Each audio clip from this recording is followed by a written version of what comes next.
Brianna Glenn. I'm a professional long jumper, ranked top 10 in the world, former NCAA champion. I'm here today to give you some pro tips about how to be a better long jumper.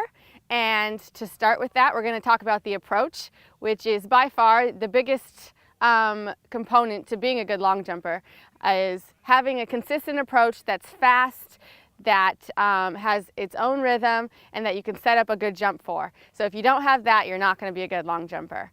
Basically, all sprint technique applies to the long jump because you're sprinting down the runway. And so you're going to have your beginning part of your run, which is a drive. You're going to transition to a tall position, and you're going to come to the board as quick as possible and the most speed you can handle and take off from. And once you come to the board, the last 3 steps are the most important. That sets up your jump. So you want to focus on those 3 steps, and I'll talk about that a little bit later more in detail. And then hit in the middle of the board, not going over so you don't foul, and take off. So going to show you how the run is going to look. It should be a smooth transition starting down, approaching a full upright position, and sprinting towards the board with my last 3 steps being the quickest. So let's head back there. Okay, so I'm about to start my long jump approach. If you ever watch long jumping, you'll see a lot of people do a lot of weird things at the beginning of their approach. They like to hop into it, they like to go back like this. All that stuff isn't necessary. You can do it if you'd like, because sometimes it helps your rhythm, but actually I prefer starting from a standstill and building up my momentum as I go. So I'm going to drive, come to the board tall, and be in a good position to take off.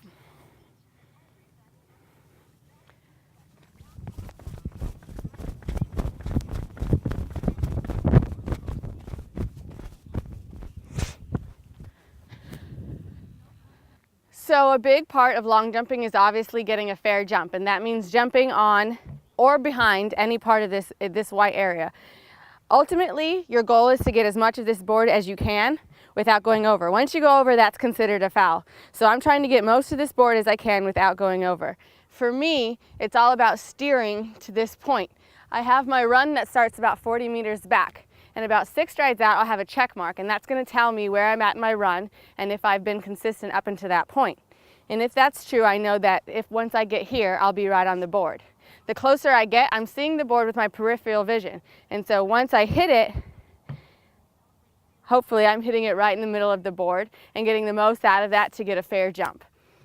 So a lot of times people make the mistake of stuttering once they get to the board and not being able to control their speed, and then they end up way back here, or overstriding once they get to the board and making this stride way too big and then being over and fouling. So working on consistency in practice and working on just hitting the same spot every time, steering towards the board, basically not putting your head down to look at it, but seeing it out of your peripheral as you're coming in so that you can work on hitting the same spot every time.